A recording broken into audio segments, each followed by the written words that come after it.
What's up, my beautiful people? Today is January 2nd, and we're here to talk about your weekend weekend energy report, okay, for the 2nd and 3rd of January 2021. Man, that feels weird to say, doesn't it? As far as the contest for the background image, no one has gotten it yet. Okay, but I love what you guys are doing, and you guys are thinking critically. That's good, but you gotta feel a little bit deeper into this energy. Okay, haven't quite gotten it yet, but that's okay. Keep them coming, and we'll see who wins the next one. All right. So today we have the moon transiting now through Virgo, and we're gonna create another yod. Okay. And this yod is the moon quincunx to Chiron sextile over to Saturn and Jupiter. And this Saturn-Jupiter sextile, I mean, Saturn is going to be sextiling Chiron for pretty much the whole year. Jupiter, not so much, but with this energy, this is incredibly cathartic, okay? This is releasing a lot of these energies that have been holding us back. Facing and feeling the vulnerabilities and maybe connecting some dots and understanding some ways in which we're getting in our way. And, you know, there's a lot of shifting, a lot of transitioning and transforming of our realities right now. And this is really looking at a deeper level of who am I, right? Who am I in relationship to the world, to humanity? Like, what is my purpose? We're all searching and seeking this deeper meaning in life. And as we're doing this, you know, Mercury is also coming up onto Pluto. So today is at 21 degrees. Tomorrow will be up to 23 degrees, where where Pluto's at 24 degrees. Okay, and don't forget, we're also going to have a new moon on the, I believe it's the 14th, where the sun and the moon will be conjunct at 23 degrees, conjunct to Pluto. So this Plutonian energy, right? We're getting a lot of this information, a lot of these ideas, a lot of this communication within ourselves.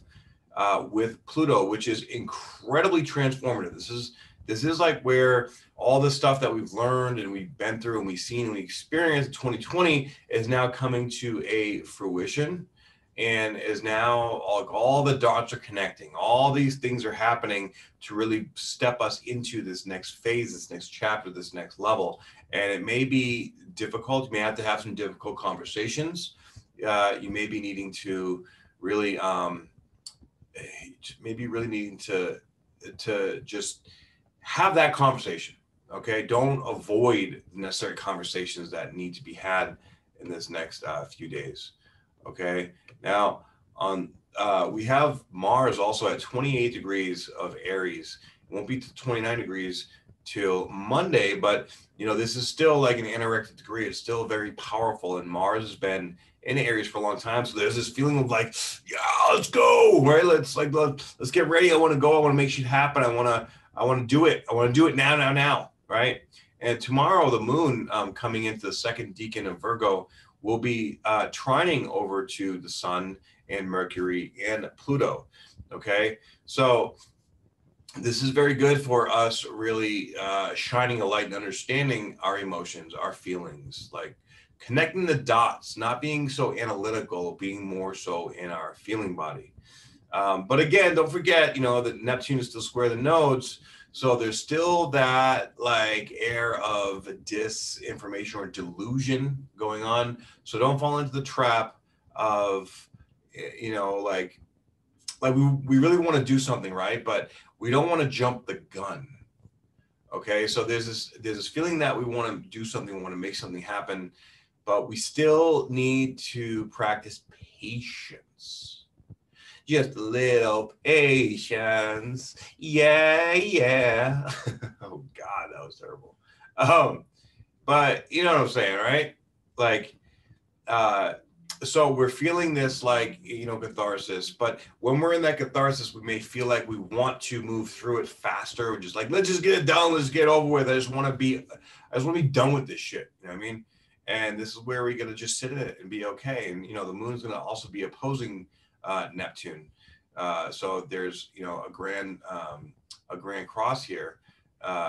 So with the moon squaring the nodes and Neptune squaring the nodes, like this makes this catharsis very, very deep and real, especially with that activity with Mercury and Pluto.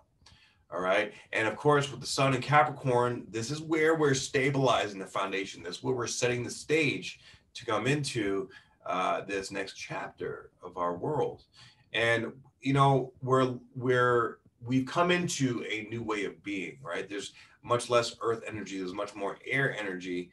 So this is fanning the flames of like this desire, this cerebral activity. So at the same time that we're needing to feel this stuff, the cerebral activity is just as potent, and we're trying to figure it out. So that's like the paradox. It's right. It's like we've opened up Pandora's box, okay, and it's been flowing. And I don't know about you guys, but like I've been feeling, man, like in the collective consciousness, there's been like literally these like entities floating around. Like, you know, all of a sudden you're feeling some way. You're like, why am I feeling like this? This ain't mine. Like, especially depending on who you've been around, like picking up energies from other people. There's a lot of confusing energies that are going around that are confusing the spirit because you know, all this stuff has been released so quickly that a lot of people's stuff, like everybody else, is feeling and dealing with a lot of people's stuff. I'm very grateful to have been in experiences where I've seen that in a more concentrated version. So I know I can see it and I can feel it and I understand it. But you know, it doesn't make it any easier, but it helps me to be able to identify it. So if you resonate with that, please let me know in the comment section below. All right. So, you know, once Mars moves into Taurus, that like feeling like, let's get up and go, that's going to shift a little bit. Granted, it is going to be conjuncting Uranus pretty much as soon as it gets into Taurus, and Uranus is basically standing still in the sky this month. So that Uranian, a lot of unexpected shit is going to be coming through. You know, new people, new situations. Just expect the unexpected.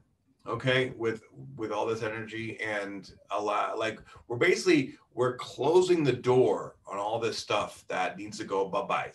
Okay, bye-bye.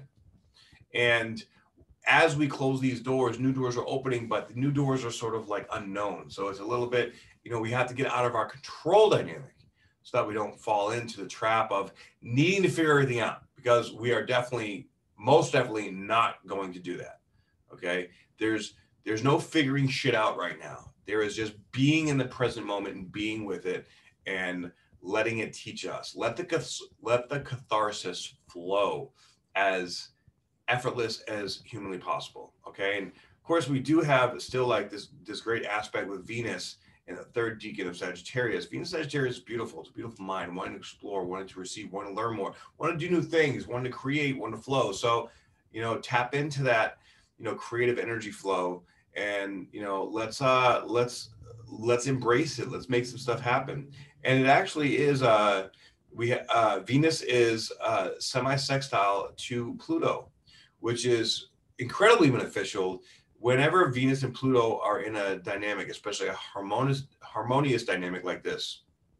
This is deep, intimate connection with a potential partner or with a partner that you have. So, you know, sit with that and, you know, allow that to, you know, feel good. Just be in the presence of that. All right. And we also have right now, Mars is trine over to Venus as well, which is beautiful. This is the divine masculine and the divine feminine, clicking, moving, feeling good, doing the right thing, but it's going to feel slow. It's going to feel maybe a little bit frustrating because we want it now. We want it now. But we have to trust the process. We cannot rush this thing, okay? So allow that to be okay. And if you guys are interested in a reading from me, please go to spiritualbodybuilder.com. Don't forget to check out the Opportunity Community. We have a Zoom meeting every Friday at 1 p.m. in order to get on the list, to get the information to jump into those gatherings. You can download my free ebook on my website, Decrypting the Language of the Human Body. Okay. And come check us out if you want to level up, if you're down, if you're interested. And if you're interested in joining my Uforia team, please message me, comment below, go to my website. You can DM me on Instagram. just hit me up and I'll hit you back and we'll talk about it. If you want to make some money, if you want to network and become a part of something bigger than yourself, that we're really, look, the people that I surround myself with, we're all healers. We're all incredibly intelligent. We're all just, decent, beautiful, great human beings that want to help others, right? And right now, especially in this experience, I'll call it, that we're going through in this world, health is a priority, and we're seeing more and more that doctors people aren't trusting doctors because the whole medical institution or industry it's falling apart to be honest. And I know you guys know this. Okay, now there's a time and a place for everything. Of course, like if you break your bone, you need to go to the doctor to get a cast, or if you need surgery or something like that, 100%. But for general health, right, we need to take a holistic preventative approach to it. And that requires tending to your health. And why not make some money while you're tending to your health? Learn about yourself, make yourself healthier, and level up. Okay, so we're all about here, leveling up and creating this new standard in life with health and wealth. Okay, so let me know if you're interested. I love you all very much. I hope you have a beautiful weekend. Aho, I'll see you guys on Monday. Peace.